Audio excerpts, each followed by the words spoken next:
I am excited to interview Diane Wilson, who is Dakota and is a writer and speaker, as well as an editor who has published 2 award-winning books, as well as essays in numerous publications. Her new novel, The Seed Keeper, was published by Milkweed Editions in March. The Seed Keeper follows a Dakota family who struggles to preserve their way of life and their sacrifices to protect what matters most. Please help me welcome Miss Diane Wilson to the stage. Amatakiapi, Diane Wilson amakiapi bidewakantuano yate hamatahaya, sichangu oyate ed omawapia. Hello, all my relatives. It's really good to be here today. My name's Diane Wilson. I am a descendant of the Bidewakantuano Yate in Minnesota, and I'm enrolled on the Rosebud Reservation in South Dakota. And I'd like to start just by thanking Tyler for facilitating this conversation today, and Whitney Kimball Coe and the Rural Women Everywhere for the invitation to be part of what seems to me to be a pretty amazing event. And I just want to add that I live on 10 acres, just about an hour north of the Twin Cities. So I'm also in a rural area. I live on a gravel road, so I know quite a bit about dust and about deer in your gardens. So really happy to be part of this conversation today.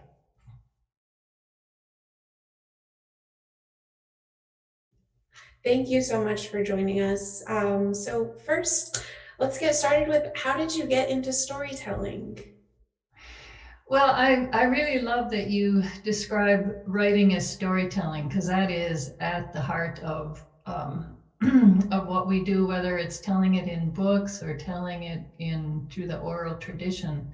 But for me, I think the start came when I was growing up and, heard a story from my mother and my aunts about attending boarding school out on the Pine Ridge and the Rosebud reservations. And in my family, no one understood what boarding schools were for. We knew that my mother and my aunts went there because their family, it was a way to help just support their family through what was a really brutal depression. And so for me, that's where the story started, because I didn't understand it. I didn't know what boarding schools were for. I didn't know why my relatives were there and why my life was so different.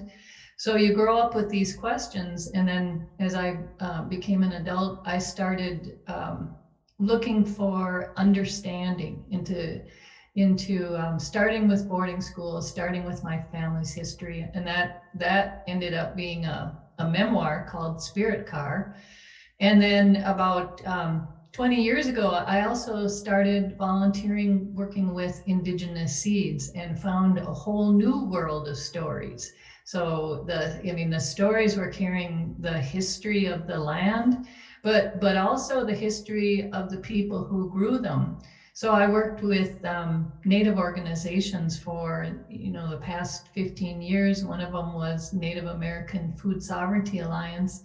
And that's where I really learned a lot about seeds, about traditional food systems, about food sovereignty.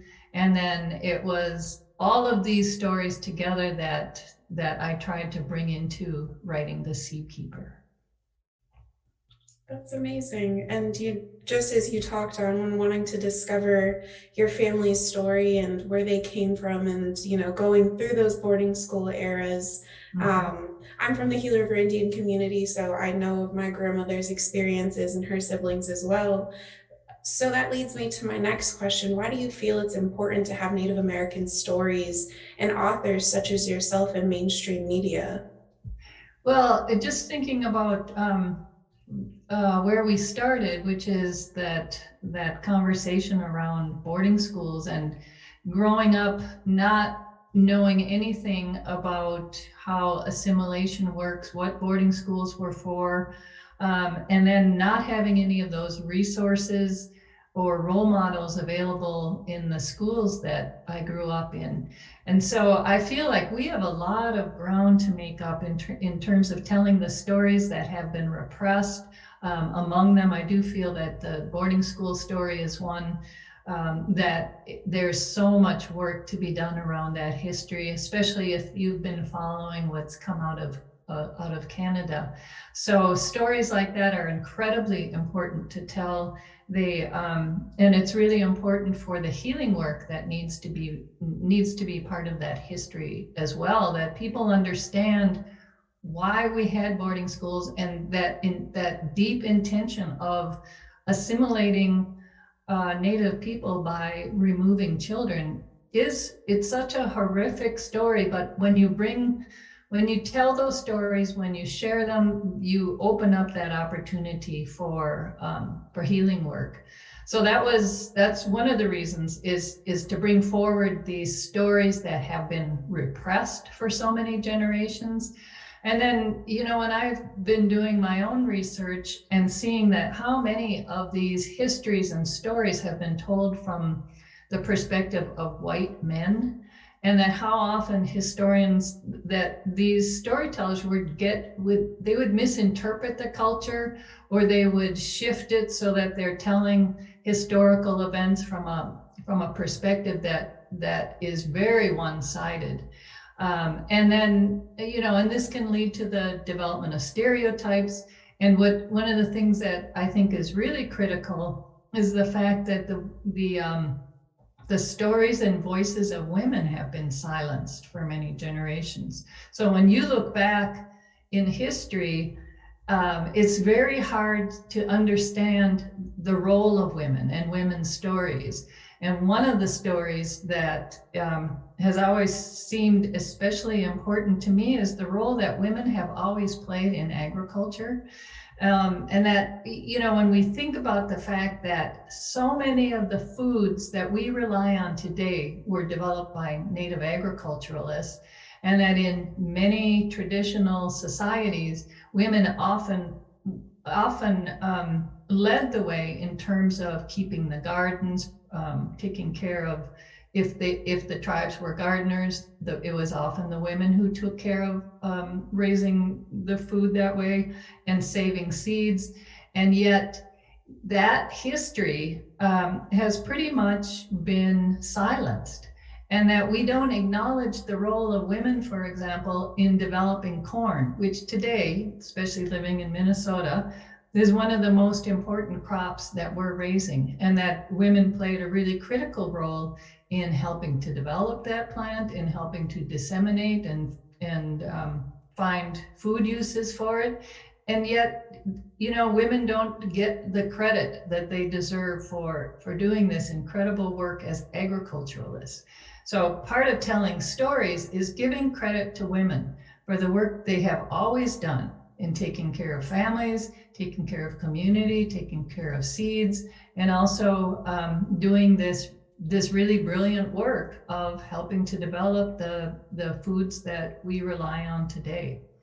So that's one of my favorite stories to bring forward, is around corn and the role of women in developing it. Of course, and in a lot of communities, tribally specific, we do know that it's a lot of a matrilineal society. A lot of women tend to, the children, they take care of the food, they manage to pretty much be the backbone of the family. Yeah. And so that's one difference whenever it comes to Indigenous people's relationships with food. But do you mind touching on what the difference, when it comes to your book and the story of seed keeping, the difference of relationships between Indigenous communities and non-natives? So when I think about that difference in relationships, it's in terms of the just to generalize rather broadly, the difference in worldviews. So that when I think about, especially for Dakota people, the worldview could be summed up in the phrase "mitakuye awasi," which means we are all related. And through that phrase, it means I'm related to all of you. I'm related to the plants, the animals, the water, the soil, the air. And that as a relative, I have a responsibility to take care of all of these beings and to see them as living beings with who are co-creating the world with us. And so from that perspective, it means that if I'm out gathering wild plants, I only take what I need. It means that if I'm growing corn in my garden, I'm going to take care of the soil. I'm going to take care of the seeds. I'm going to offer prayers when I'm planting, when I'm harvesting, and throughout that entire process um, of of being in relationship to the plants and animals who give the gift of their lives as food, then I understand that at the heart, it's based on a reciprocal relationship, so that we give and we receive. And then what I would call another worldview, which is what settlers brought in, which is viewing plants and animals and soil and land as commodities, so that you can if you regard all of these beings as commodities, then they can be sold. So then you bring a very different perspective, which is that bottom line. It's that making money from these relationships. It's a profit orientation. But the danger in that relationship is that you can rationalize the way you treat animals and plants and soil, for example, based on the amount of money that you can make out of the way you treat them. So you can rationalize, raising your animals in factory conditions. You can rationalize not taking care of your soil to the point at which it's completely depleted. You can pollute your water. You can genetically modify seeds. And these are ways, to me, that show a worldview based on a commodity relationship as opposed to a relative relationship. So I'm wondering, Tyler, what would you add to that from your perspective, from your upbringing? Of course, thank you for that question. For me personally, it's a big piece of that is the respect component of understanding that we don't necessarily have ownership over anything. And whenever we think about the food that we're taking in, we're thinking about all of the work that went into it, the prayers that go into it, as well as just being grateful for being able to have what we had, because a lot of our tribal communities definitely faced famine at one point or another, and are fortunate enough to be here today as resilient as we are. And of course, your book is absolutely beautiful, The Seed Keeper. Do you mind sharing with us the importance of seed keeping, or what that tradition is? Well, so this has been a big part of my own life journey, is understanding the importance of seeds. So 20 years ago, when I was really trying to understand my own family history, I heard about a collection of very old, rare seeds that were being grown out on a tiny little garden just south of the Twin Cities. And I had not heard of indigenous seeds to that point. But at this garden, they were growing out seeds like Cherokee Trail of Tears corn, and there was traditional tobacco that was 800 years old or more. There was Hopi black turtle beans. And what was so touching to me, so impressive, was the fact that these seeds had been saved by generations, generation after generation, in families who often faced terrific hardship and sometimes even starvation, and yet they saved those seeds, because that longer term view of thinking always ahead to the next season, but also the next generations, meant that your responsibility as a seed keeper was immense. And that's the story that I've I've really learned by working with these different Native organizations, working to both protect, grow out, and return these seeds to communities as food.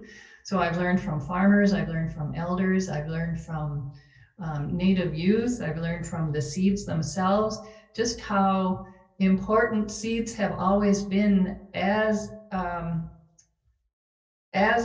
part of our culture, and that practice holds such important teachings for us as human beings. And so it was trying to combine all that I was learning into a book that, it took me a long time, but it is really the culmination of all of that experience. That's amazing. And I mean, in the past couple of years, I feel like we've definitely seen a lot of young people specifically, but a lot of people throughout Indian country who've been really working hard to go back to their indigenous foods and trying to decolonize the foods that they intake, which means growing their own and also learning about the different kinds of nutritional values that a lot of these items had that our ancestors ate. So besides just wanting to bring the tradition of seed keeping to the table, what else inspired you to write this book? When I think of myself, I'm a writer and a gardener, and those two they feed each other. So I garden and I write stories about it, and then the stories feed the gardening. In addition to the stories that those seeds were carrying, I was also involved in an event back in 2002 called the Dakota Commemorative March. And that was an event here in Minnesota to honor the 1,700 women, Dakota women, children, and elders who were being force marched after the 1862 Dakota War from the Lower Sioux Reservation to a concentration camp at Fort Snelling. And so the women, the story I was told is that the women didn't know where they were being sent. They didn't know how they would take care of their families or what they would grow in the coming season. So they sowed their seeds in the hems of their skirts and they hid them in their pockets. And so even when families were starving, they protected those seeds so that they would have something to grow in the coming season, but also for future generations. So it was the example of their courage, their strength in making sure that they protected those seeds. They're the reason why we have this Dakota corn today. So I'm actually growing that corn that I write about in my own garden. I don't have a lot of plants, but it's really important to me to be in relationship with those plants. But it was the teachings from that story it made me realize that today, all these, 150 plus years later, that we are facing the same kinds of, we're facing very different challenges, but no less serious, which is, when I grow my Dakota corn in my backyard, I'm surrounded by cornfields. And so that corn is at risk of being cross-pollinated always.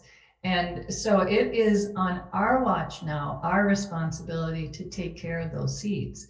So part of writing this book for me was wanting to communicate that message of this is our responsibility that has come forward from the story of what those Dakota women did. And then you see the seeds and their families moving through boarding schools, moving through this evolution of what's happened to farming and gardening, what's happened to our families. And then it comes to today where it hasn't changed, that sense of responsibility. I just wanted to put it in a story so that it wasn't a lecture. It wasn't, yet one more dire headline. I wanted to be infused with hope. I want us I wanted to really help. I wanted to, through the story, reconnect with what is so beautiful, so hopeful, and so amazing about seeds. Because I think we've moved away from that. Of course. And, in your book, the main character, Rosalie Ironwing, she's finding home again after being gone for a while. And like you said, a lot of these women who just are people in general who were displaced and moved around the country and had to make do with what they were given. What is the importance of connection to place whenever it comes to tribal communities, and Mhm. specifically for Rosalie? Mhm. Well, I think for Rosalie, like a lot of people, it's coming back to your homeland. So it's the place where your ancestors are buried. It's the place that always feels like home to you. So you know the plants, you know the animals who grow there, you know the medicines and what they're used for. And I like to think about the horizon line, that we're drawn back to the horizon line that is part of who we are. And that, one of the terms I love is that idea of blood memory, that when we come home, we feel it in our bones, we recognize it, we hear it, in the sound of the wind, and again, that horizon line, and the feel of the land. For Rosalie, who she was a character that to me was at almost that furthest edge that assimilation can take a family, which is she had lost her family, her language, her community. And that even though she was in that place, um, early in her life, that relationship that she develops with seeds and with gardening is what helps her on that journey back to her home. So part of it is getting home to the seeds as well. The seeds and the plants are there to support us. Of course. And I mean, you talked about, once you come home, and I, my non-native friends think it's so funny that I want to live everywhere else in the world before coming back home, because we do want to come back eventually. I'm a desert child. Yes. So I've spent most of my life, anytime I'm near my dirt on my reservation, I'm walking around barefoot, just enjoying that. And Yeah. I remember missing home, and I'd think about if I was in a humid place, I'd be like, dang, I just really wish I was back in Arizona to feel that like skin tightening feeling whenever I walk outside, because it's 118 degrees outside. But it's Oh, it's still dry heat, yes. yes. It was when I made a trip. Well, I've made a number of trips to the Southwest, but one was specifically to look at gardening and to see how you do the waffle garden, where you hold the water, and we do the raised mound to shed the water. And that it was just so interesting to me um, to see the differences. Of course. Well, thank you so much. We're going to go ahead and jump into some of these questions that we have from the audience for you, if that's okay. Oh yeah. Okay, so first we have, do you have any suggestions of places to find seeds and support the indigenous seed keeping efforts? This individual is from Kentucky and would love to find native seeds that are from their area and garden them to help continue their lifeline. Mm. So there's actually two seed saving organizations that I know of, that are generally and publicly available, and one is Seed Savers in Iowa, and I actually put their contact information in the afterword in the book. And then the other one is Native Seed Search down in the Southwest. They're in the work that I did in organizations. There was always, because of what assimilation has cost tribes in terms of displacing indigenous foods, there has been a priority in making sure that those seeds get returned first to their home communities. It's a form of rematriating those seeds and returning them to the people who have been without them for sometimes a long time. But once seeds get established, then they can go to organizations like Seed Savers, where they're more broadly distributed. And to me, the more we grow out seeds, the more we share them, the healthier it is for the seeds themselves. So those are two organizations who are national. You might also look in your own state just to see if there are organizations that are also doing this work. I know there are seed libraries popping up a lot. Um, but I should also say too that indigenous seeds are heirloom seeds.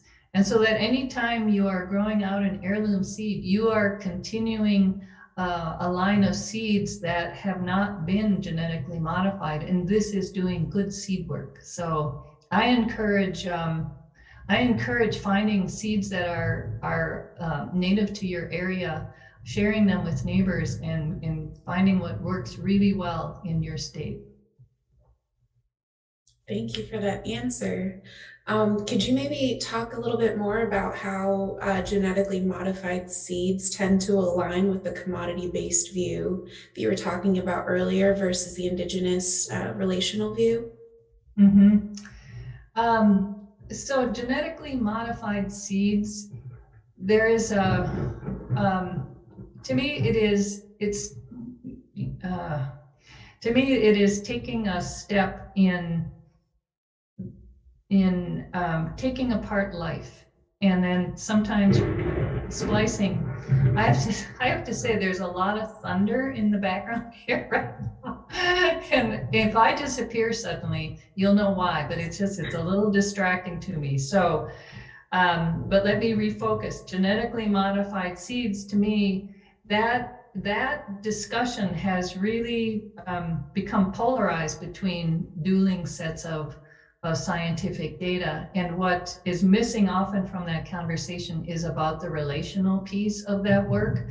And the relational piece, where if we are a relative to our seeds, if we regard our seeds as our ancestors, as sacred beings, then is genetically modifying them, especially with DNA from another species, is that being a good relative to these seeds? Is that taking care of them for the long view, for our grandchildren's grandchildren? Is that what we want to pass on? And I think, and I have to say, the question that I raise in the book is specifically about that relationship, how it's evolved over generations. So from 1862, when we see women protecting their seeds, to now when we see genetically modified seeds, and to say, well, that relationship has undergone really immense transformation. And what are the consequences? And how does that reinforce your worldview of either being in relationship to the world in which we take care of it, or we are in relationship to a seed in which we take advantage of? So that's how I see it. Yeah, and I mean, you did talk about them being similar to relatives, and I know a lot of different, um, I know a lot of tribal communities have that perspective, and not only whenever it comes to repatriation of sacred items and things along those lines, whenever it comes to receiving those seeds coming back to us, it's something that we're excited about because then it gives us that connection back to who we are, Yeah. and helps us personally. In our tradition here in the Gila River Indian community, we have a melon that's called a kurivaso, and it means old man's chest, which is hilarious, but it's because the outside of the melon looks like an old man's chest, or what people would say it is. But Yeah. it's amazing getting to experience and get to eat these foods that my ancestors were able to eat and that they found nourishment off of and that helped them grow. But also getting into those like traditional harvesting practices as well, creating those items and the different tools that you need, because sometimes we don't necessarily want to just go out and pick things by hand, that there's different tools that our ancestors had, and they were phenomenal engineers, if I can say so myself. Oh, yes. The tools that were developed, again, it's hard to know from since women were so left out of the historical record, but the fact that they were the ones maintaining gardens, meaning they're also the ones developing tools. And when I think about trying to hoe a garden using a hoe made of a bison scapula and a long tied to a long stick, and think about the work of doing that. So yes, I totally agree. I also want to just add quickly that we, at one of the organizations I worked for, we did do some nutritional testing of comparing indigenous corn and beans and squash to conventional varieties. And the nutritional value in these old heirloom seeds is so much higher than what you get in conventional seeds, partly because they've been hybridized and bred for other reasons. Like it could be if you have a shorter growing season, maybe you're going to get a greater profit, or you want resistance to disease or other factors. But what is often traded off is that nutritional value. And so you go back to the old corn, for example, and it's got much higher levels of protein. There's much higher levels of antioxidants, whereas sweet corn today is often like eating a donut. So, it's that's a very practical nutritional aspect that everything I've learned reinforces the wisdom and brilliance of our native agriculturalists. Yeah, I have a couple of friends who are from the Salt River Indian community, and they started doing harvesting of traditional foods. And one of them is cholla buds. So it comes from a cactus, and it actually has a lot more calcium in a little tiny piece of the harvest that they make than it actually comes from milk. So it's amazing getting to see just the nature's engineering in and of itself. Yes. But when we talk about the seeds being our relatives and us learning stories, because we have relations to animals and the plants that surround us, what have you learned personally from the seeds yourself? Well, I was just thinking too that what I've observed when I'm growing heirloom seeds, so one of them being traditional tobacco, and then the squash and beans and corn. But what I've seen too is a much higher level of pollinator activity, so that you see the way that our native bees in particular will gravitate toward plants that are native to your area. And that's that's something, and that is really dear to my heart, is planting for pollinators, that so that if I have something that, it doesn't matter if I don't harvest it, I know somebody else will. But it's that idea of creating a community where you live. So even in your own yard, you have that possibility of putting in plants that are not only good for your family, but good for the families of everyone around you. So that's one of my favorite lessons, has been observing firsthand the pollinators return to an area because of the plants that are there again. I love that there's that there is symbiosis between everything, and that there's purpose with everything that's done. I think that's one of the things that I love most about being indigenous, is knowing that it's more than just about myself, that there's a sense of community, and that it serves more than just one purpose for putting food on the table, that it also helps continue the lifeline of the bees who live there. Yeah, we take care of each other. Exactly. And I mean, the seeds that was you sitting down with your ancestors, and they were telling you a story or teaching you something, through you getting to watch the bees and getting to see all of that flourish. Yeah, and then you grow up understanding them, whereas I see so many kids who are terrified of bees, and or don't know where their food comes from. You know, I've known kids who were shocked to see a carrot come out of the soil because it's like, oh, it's all dirty. And you're like, that's what sink and water is for. Or sometimes just that sweet taste of, the garden on your carrot. Mhm. Awesome. Well, I think this will be our last question before we get into you getting to read a little excerpt. So, is it culturally appropriating for non-Indigenous people to grow Indigenous seeds? This individual said that that a tribe nearby them is sensitive to sharing seeds and just taking advantage of tribal culture and assets in general. What are your thoughts on this? Well, getting back to what we were talking about a little earlier, the seeds. So understanding really how assimilation has impacted the food systems in tribal communities, and that when tribes were placed on reservations, not only did they lose access to their land, but they also lost access to their foods.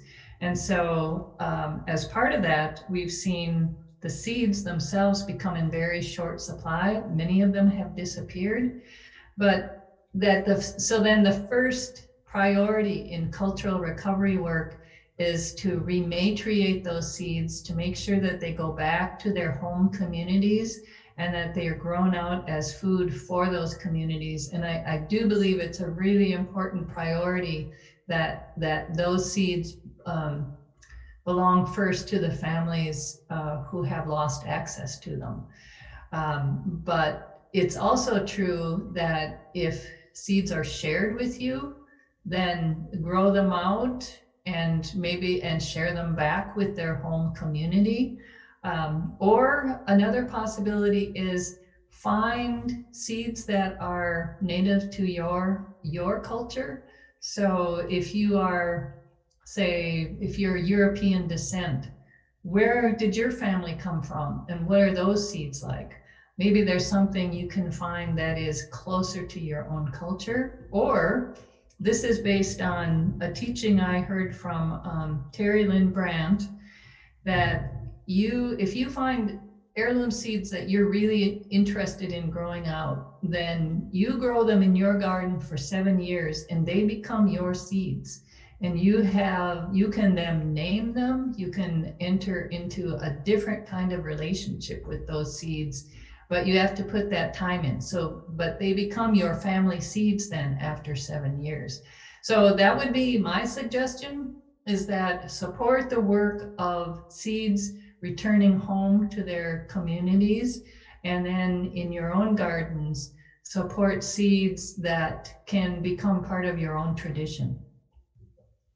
Yeah, I have like I said, my friends from Salt River, they occasionally share their squash or their melons that they produce. And that's always one of our first steps, is to make sure that we collect all of the seeds, we put them out in the sun and allow them to dehydrate, and then return them back to him.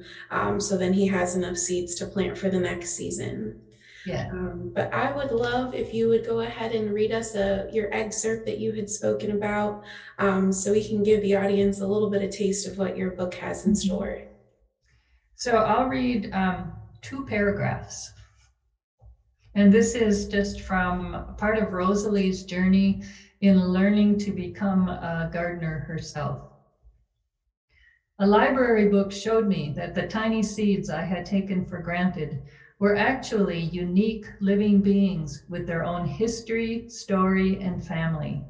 Each seed was made of an embryo, a seed coat, and something nutritious, almost like a packed lunch. The mother plant, like me, wanted only the best for her babies. Somehow she knew to dry her seeds almost completely so they would sleep until the time was right to wake. Each seed held a trace of life that would spark when given water, when given the appropriate conditions. Everywhere I looked, I saw how seeds were holding the world together. They planted forests, covered meadows with wildflowers, sprouted in the cracks of sidewalks, or lay dormant until the long-awaited moment came, signaled by fire or rain or warmth. They filled the produce aisle in grocery stores. Seeds breathed and spoke in a language all their own. Each one was a miniature time capsule, capturing years of stories in its tender flesh. How ignorant I felt compared to the brilliance contained in a single seed. I had begun to see that when we save these seeds, when we select which ones will be planted again, our lives become braided into the life stories of these plants. Thank you so much for sharing that. I wish I would have had you reading this whole book to me. Well, thank you so much for being with us. I have enjoyed getting to dive deeper into what brought inspiration to this book and breathe life into it.